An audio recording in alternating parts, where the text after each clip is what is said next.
they had 2 children, and his dream was always to move out to the country, go out somewhere far away from the city.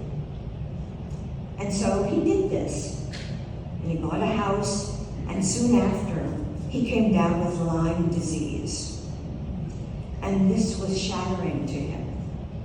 This was, it sort of destroyed the dream that he had. It just affected him for 5 years of his life. And he just didn't know how to cope with all of that. Eventually, it was his faith that helped him. And he realized having to listen to the voice of God in his life and give up his dream and move out and give up this house that he was so thrilled about owning. And I share this story with you because I think that many of us can relate to situations in our own lives where we may have had dreams and aspirations and then found that they have just fallen apart. We don't understand why. But hopefully in the course of that struggle, we've turned to God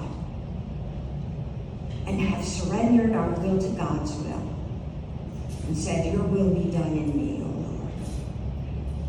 I think it relates actually to this gospel because everyone there was so stunned by the authority that Jesus commanded by his words. And yet there was this one man that feared that. And yet it was in Jesus' healing of him that he was set free.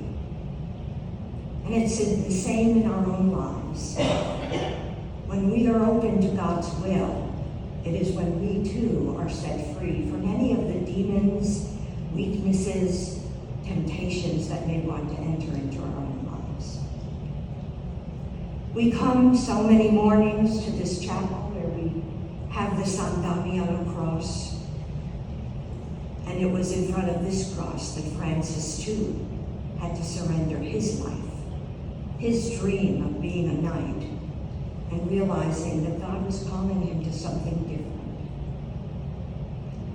So as we go forth on our days and in the years ahead, let's always remember our prayer to do the will of God.